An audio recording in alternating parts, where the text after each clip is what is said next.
ನಮಸ್ಕಾರ ವೀಕ್ಷಕರೇ, ಶ್ರೀಗರಿ ವಾರ್ತೆಗರಿಗೆ ಸ್ವಾಗತ. ನಾನು ನಿಮ್ಮ ಗ್ರಹೇಶ್ವರ ಗಾರ್ಡಿಗೇಂದ್ರ. ದಿನಾಂಕ ಜನವರಿ 27, 2026ರಂದು ವಾಸನ್ ಐಕೇರ್ನಿಂದ ಪೊಲೀಸ್ ಹೀರೋಸ್ ಅಭಿಯಾನಕ್ಕೆ ಚಾಲನೆ. ಮೈಸೂರು ದೇಶದ ಪೊಲೀಸ್ ಮತ್ತು ಅರೆಸೇನಾ ಪಡೆಗಳ ಸೇವೆ, ತ್ಯಾಗ ಹಾಗೂ ಧೈರ್ಯವನ್ನು ಗೌರವಿಸುವ ಉದ್ದೇಶದಿಂದ ವಾಸನ್ ಐಕೇರ್ ವತಿಯಿಂದ ಪೊಲೀಸ್ ಹೀರೋಸ್ ಎಂಬ ವಿಶೇಷ ರಾಷ್ಟ್ರಮಟ್ಟದ ಅಭಿಯಾನಕ್ಕೆ ಚಾಲನೆ ನೀಡಲಾಗಿದೆ. ಫೆಬ್ರವರಿ 9ರವರೆಗೆ ಭಾರತಾದ್ಯಂತ ಇರುವ ವಾಸನ್ ಐಕೇರ್ನ ಎಲ್ಲ ಆಸ್ಪತ್ರೆಗಳು ಮತ್ತು ಚಿಕಿತ್ಸಾಲಯಗಳಲ್ಲಿ ಈ ಯೋಜನೆ ಜಾರಿಯಲ್ಲಿರುತ್ತದೆ.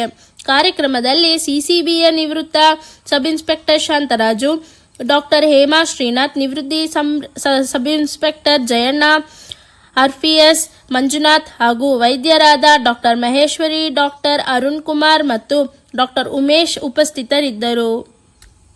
ಈ ದಿನದ ಪೊಲೀಸ್ ಹೀರೋ ಕಾರ್ಯಕ್ರಮಕ್ಕೆ ನಮ್ಮನ್ನ ಬರಬೇಕಂತೇಳಿ ಒಂದು 10-15 ಡೇಸ್ ಬ್ಯಾಕಲ್ಲಿ ನನಗೆ ರೆಡ್ಡಿಯವರು ಫೋನ್ ಮಾಡಿದ್ರು. ಸೊ ಆ ಒಂದು ವಿಚಾರ ಕೇಳಿ ನನಗೆ ಆಶ್ಚರ್ಯ ಆಯಿತು. ಇದೇನಪ್ಪ ನಮ್ಮನ್ನು ಕರೆಸಿ ಈ ಪೊಲೀಸ್ ಹೀರೋ ಅನ್ನೋ ಒಂದು ಕಾರ್ಯಕ್ರಮನ ಮಾಡ್ತಾ ಇದ್ದಾರಲ್ಲ ಅಂಥೇಳಿ ನಮಗೂ ಒಂದು ಸಂತೋಷ ಆಯಿತು. ನಮ್ಮನ್ನು ಗುರುತಿಸಿ ಈ ಸಮಾಜದಲ್ಲಿ ಈ ಥರ ಕಾರ್ಯಕ್ರಮನ ಇಟ್ಕೊಂಡಿದ್ದಾರಲ್ಲ, ನಾವು ಯಾವ ದೊಡ್ಡ MLAನ MP ನ ಅಥವಾ ಬೇರೆ ಗಣ್ಯ ವ್ಯಕ್ತಿಗಳ ಇಲ್ವಲ್ಲ, ನಾವು ಒಂದು ಸಮಾಜ ಸೇವೆ ಮಾಡ್ತಕ್ಕಂಥ ಜನ, ನಿಸ್ವಾರ್ಥ ಇಲ್ಲದೆ. ಇಲ್ಲಿವರೆಗೂ ನಮ್ಮ ಸರ್ವಿಸ್ಸು 37 ವರ್ಷ ನಾನು ಸರ್ವಿಸ್ ಮಾಡಿದೆ. ಮಂಜು ಅವರು 41 ವರ್ಷ ಸರ್ವಿಸ್ ಮಾಡಿದ್ರು. ಹಿರಿಯ ಪೊಲೀಸ್ ಅಧಿಕಾರಿಗಳಾದ ಶಾಂತರಾಜು ಅವರೇ, ಶ್ರೀ ಜಯಣ್ಣ, ಶ್ರೀ ಮಂಜುನಾಥ್ ಹಾಗೂ ಶ್ರೀ ಗೌರಿಶಂಕರ್ ಅವರು, ನನ್ನ ಕೊಲೀಗ್ಸ್, ಸಿಬ್ಬಂದಿ ವರ್ಗದವರು ಹಾಗೂ ಇಲ್ಲಿ ಸೇರಿರುವ ಪ್ರೆಸ್ ಫ್ರೆಂಡ್ಸ್ ಎಲ್ರಿಗೂ ಹೃದಯಪೂರ್ವಕ ವಂದನೆಗಳು. ಸೊ ನಾವು ವೃತ್ತಿಯಿಂದ ಐ ಸರ್ಜನ್ಸ್ ಆಗಿರಬಹುದು, ಆದರೆ ಇಂದು ನಾವು ವೈದ್ಯರಾಗಿ ಮಾತ್ರವಲ್ಲ, ನಿಮ್ಮ ಸೇವೆಗೆ ಕೃತಜ್ಞತೆಯುಳ್ಳ ನಾಗರಿಕರಾಗಿ ನಿಮ್ಮ ಮುಂದಿದ್ದೇವೆ. ಪೊಲೀಸ್ ಇಲಾಖೆ ಅಂದ್ರೆ ಶಿಸ್ತು, ಜವಾಬ್ದಾರಿ ಹಾಗೂ ತ್ಯಾಗದ ಪ್ರತೀಕ. ಇಲ್ಲಿ ಹಿರಿಯ ಅಧಿಕಾರಿಗಳ ಅನುಭವ, ಯುವ ಸಿಬ್ಬಂದಿಯ ಶಕ್ತಿ ಹಾಗೂ ಮಹಿಳಾ ಸಿಬ್ಬಂದಿಯ ಸಮರ್ಪಣೆ, ಈ ಮೂರು ಸೇರಿಯೇ ಸಮಾಜದ ಸುರಕ್ಷತೆ ಸಾಧ್ಯವಾಗುತ್ತೆ. ಸೊ ನೀವು ದಿನದ 24 ಗಂಟೆ ಯಾವುದೇ ವೆದರ್ ಕಂಡೀಷನ್ಸ್ ಇರ್ಬೋದು, ಡೇ ಅಂಡ್ ನೈಟ್ ಸಮಾಜದ ಶಾಂತಿ, ಕಾನೂನು ಹಾಗೂ ಸುರಕ್ಷತೆಗೆ ಕಾವಲು ನೀಡ್ತೀರಿ. ಸೊ ಈ ಸೇವೆಯಲ್ಲಿ ನಿಮ್ಮ ಕಣ್ಣುಗಳು ಅತ್ಯಂತ ಮುಖ್ಯ ಪಾತ್ರ ವಹಿಸುತ್ತೆ. ಸೊ ನಿಮ್ಮ ಪ್ರೊಫೆಷನ್ ಅಲ್ಲೂ ಅಷ್ಟೇ ಸ್ಟ್ರೆಸ್ ಇರುತ್ತೆ, ಸ್ಟ್ರೆಸ್ಫುಲ್ ಲೈಫ್ ನಿಮ್ದು. ಸೊ ಲಾಂಗ್ ವರ್ಕಿಂಗ್ ಅವರ್ಸ್ ಇರುತ್ತೆ, ನೈಟ್ ಶಿಫ್ಟ್ಸ್ ಮಾಡ್ತೀರಾ, ಅಂಡ್ ಎಷ್ಟೋ ಸತಿ ಫ್ಯಾಮಿಲಿಯಿಂದ ದೂರ ಇರಬೇಕಾಗತ್ತೆ. ಸೊ ಈ ತರ ಸ್ಟ್ರೆಸ್ಫುಲ್ ಸಿಚುವೇಶನ್ಸ್ ಅಲ್ಲಿ ಕೆಲಸ ಮಾಡೋದ್ರಿಂದ ಅನೇಕ ಕಾಯಿಲೆಗಳು ಗೊತ್ತಿಲ್ಲದೇನೆ, diabetes, hypertension, stroke, cardiac problems ಇವೆಲ್ಲಾನು ಸೂಚನೆ ಇಲ್ಲದೆ ಸ್ಟಾರ್ಟ್ ಆಗುತ್ತೆ. ಸೊ ಇದು ನಮ್ಮ ದೇಹಕ್ಕಲ್ದೇನೆ ಈ ಪ್ರಾಬ್ಲಮ್ಸ್ ಇಂದ ಕಣ್ಣಿಗೂ ಗಂಭೀರ ಪರಿಣಾಮ ಬೀರುತ್ತೆ. ಸೊ ಡಯಾಬಿಟೀಸ್ ಇಂದ ಡಯಾಬಿಟಿಕ್ ರೆಟಿನೋಪತಿ ಅನ್ನೋ ನರದ ತೊಂದರೆ ಶುರುವಾಗುತ್ತೆ. ಅದು ಸೈಲೆಂಟ್ ಆಗಿ ಶುರುವಾಗುತ್ತೆ, ಸಿಂಪ್ಟಮ್ಸ್ ಇರಲ್ಲ ಶುರುವಿನಲ್ಲಿ. ಅದನ್ನ ನಾವು ಟೈಮ್ ಸರಿಯಾಗಿ ಚೆಕ್ ಮಾಡಿಸ್ಕೊಂಡು ಅದನ್ನ ನಾವು ಟ್ರೀಟ್ಮೆಂಟ್ ತಗೊಳ್ಳದೆ ಇದ್ರೆ ಪರ್ಮನೆಂಟ್ ಆಗಿ ವಿಷನ್ ಲಾಸ್ ಆಗೋ ಚಾನ್ಸಸ್ ಇರುತ್ತೆ. ಅದೇ ತರ BP, ಸ್ಟ್ರೋಕ್, ಕಾರ್ಡಿಯಾಕ್ ಪ್ರಾಬ್ಲಮ್ಸ್ ಇಂದ ಸಡನ್ ವಿಷನ್ ಲಾಸ್ ಆಗಿ ನರಕ್ಕೆ ತೊಂದರೆ ಆಗೋ ಚಾನ್ಸಸ್ ಇರುತ್ತೆ. ಇದಲ್ಲದೆ ನಿಮ್ಗೆ ಆಕ್ಯುಪೇಷನಲ್ ಹಜಾರ್ಡ್ಸ್ ಅಂದ್ರೆ ತುಂಬಾ ಹೊತ್ತು ಬಿಸಿಲಲ್ಲಿ ಕೆಲಸ ಮಾಡೋದು, ಧೂಳು, ಹೊಗೆ, ವೆಹಿಕಲ್ ಲೈಟ್ಸು, ಸ್ಮೋಕು, ಮತ್ತೆ ಸ್ಕ್ರೀನ್ ಟೈಮ್, ಅದು ಪಾರ್ಟ್ ಆಫ್ ದ ಪ್ರೊಫೆಷನ್. ಈಗ ನೈಟ್ ಶಿಫ್ಟ್ಸ್ ಇವೆಲ್ಲಾನು ಕಣ್ಣಿನ ಮೇಲೆ ಎಫೆಕ್ಟ್ ಬೀರುತ್ತೆ. ಸೊ ಬಹಳಷ್ಟು ಪೊಲೀಸ್ ಸಿಬ್ಬಂದಿ ಏನ್ ಮಾಡ್ತಾರೆ, ಈ ತರದ ಸಿಂಪ್ಟಮ್ಸ್ ನ ನೆಗ್ಲೆಕ್ಟ್ ಮಾಡ್ಕೊಂತಾರೆ. ಅವ್ರಿಗೆ ಟೈಮ್ ಸಿಗಲ್ಲ ಚೆಕಪ್ ಬರೋದಿಕ್ಕೆ, ಅದನ್ನ ಇಗ್ನೋರ್ ಮಾಡ್ಕೋತಾ ಹೋಗ್ತಾರೆ. ಹಾಗೆ ಮಾಡೋದು ತಪ್ಪು.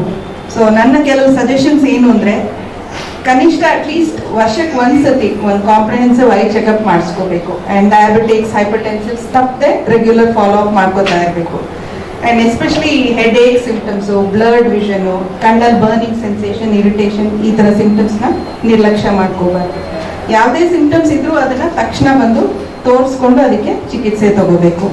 ಹಾಗೂ ನೈಟ್ ಶಿಫ್ಟ್ಸ್ ಮಾಡೋರು ಕಣ್ಣಿಗೆ ಸಾಕಷ್ಟು ರೆಸ್ಟ್ ಕೊಡಬೇಕು. ಅದು ಕಷ್ಟ ನನಗೆ ಗೊತ್ತು, ಬಟ್ ಆದಷ್ಟು ಅದನ್ನ ಟ್ರೈ ಮಾಡಬೇಕು. ಅಂಡ್ ಮೆಂಟಲ್ ಸ್ಟ್ರೆಸ್ ಇರೋದ್ರಿಂದ ಅದನ್ನು ಅಡ್ರೆಸ್ ಮಾಡ್ಕೋಬೇಕಾಗತ್ತೆ. ಈಗ ಹೋಲಿಸ್ಟಿಕ್ ವೆಲ್ನೆಸ್, ಯೋಗ, ಮೆಡಿಟೇಷನ್, ಇದು part and parcel of your life style, ಅದನ್ನ ಮಾಡ್ಕೋಬೇಕಾಗತ್ತೆ. ಅಂಡ್ ಲಾಸ್ಟ್ಲಿ ತುಂಬಾ ಬಿಸಿಲಲ್ಲಿ, ಧೂಳಲ್ಲಿ ಕೆಲಸ ಮಾಡ್ತಿರ್ತೀರಾ. ಸೊ ಪ್ರೊಟೆಕ್ಟಿವ್ ಗ್ಲಾಸಸ್, ಸನ್ ಗ್ಲಾಸಸ್ ಇದನ್ನ ವೇರ್ ಮಾಡ್ಕೋಬೇಕು. ಸೊ ನೀವು ಸಮಾಜದ ಕಣ್ಣುಗಳಂತೆ ಕೆಲಸ ಮಾಡ್ತಿರೋರು, ಸೊ ನಿಮ್ ಕಣ್ಣುಗಳನ್ನು ಕಾಪಾಡ್ಕೊಳ್ಳೋದು ತುಂಬಾ ಇಂಪಾರ್ಟೆಂಟ್ ಆಗುತ್ತೆ. ಕೊನೆಯಲ್ಲಿ ನಾವೆಲ್ಲ ಡಾಕ್ಟರ್ಸ್ ಪರವಾಗಿ ಹೇಳೋದು ಏನು ಅಂತಂದ್ರೆ, ನೀವು ನಮ್ ಸುರಕ್ಷೆಗೆ ನಿಲ್ತೀರಿ, ನಾವು ನಿಮ್ ಕಣ್ಣಿನ ಆರೋಗ್ಯ ಹಾಗೂ ದೃಷ್ಟಿ ಕಾಪಾಡೋ ಸಲುವಾಗಿ ಯಾವಾಗಲೂ ನಿಮ್ ಜೊತೆ ಇರ್ತೀವಿ. ಮಾಡ್ಕೋತಾ ಇರ್ತಾರೆ. ಡ್ರೈ ಐಸ್ ಇರುತ್ತೆ, ಮತ್ತೆ ಕಾನ್ಸ್ಟೆಂಟ್ಲಿ ಧೂಳು ಹೊಗೆ ಇಂಥ ಎನ್ವಿರಾನ್ಮೆಂಟಲ್ಲಿ ಕೆಲಸ ಮಾಡ್ತಾ ಇರ್ತಾರೆ. ಸೊ ಅವ್ರಿಗೆ ಅಲರ್ಜಿಕ್ ಕಂಜಂಕ್ಟಿವೈಟಿಸ್ ಆ ಥರದ ಪ್ರಾಬ್ಲಮ್ಸ್ ಇರುತ್ತೆ. ಆ್ಯಂಡ್ ಸ್ಟ್ರೆಸ್ ತುಂಬ ಇರೋದ್ರಿಂದ ನಾನು ಹೇಳ್ದಂಗೆ ಏಜ್ ರಿಯಲಿ ಡಸಂಟ್ ಮ್ಯಾಟರ್. ಈಗ stress is like part and parcel of every age group ಅಲ್ವಾ. So early onset diabetes, hypertension ಇದೆಲ್ಲ ಇಶ್ಯೂಸಿಂದ ಕಣ್ಣಿಗೆ ತೊಂದರೆ ಆಗೋ ಚಾನ್ಸಸ್ ಇರುತ್ತೆ. ಅರ್ಲಿ ಏಜಲ್ಲಿ ಕ್ಯಾಟ್ರಾಕ್ಟ್ಸ್ ಬರೋದು.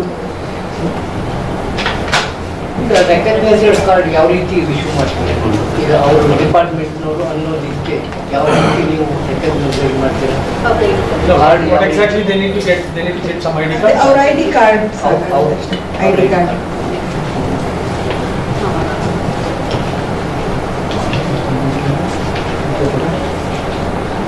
ಏನೆಲ್ಲ ಪ್ರಯೋಜನ ಇದೆ ಮೇಡಮ್ ಈ ಕಾರ್ಯಕ್ರಮದಿಂದ ಪೊಲೀಸರು?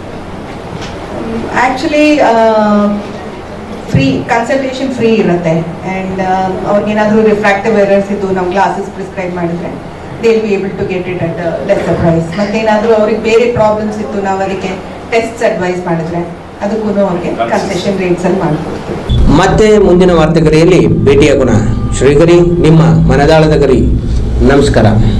ಶ್ರೀಗರಿ, ನಿಮ್ಮ ಮನದಾಳದ ಗರಿ. ಶ್ರೀಗರಿ, ನಿಮ್ಮ ಭಾವನೆಗಳ ಗರಿ. ಶ್ರೀಗರಿ, ನಾಡಿನ ಹೆಮ್ಮೆಯ ಗರಿ.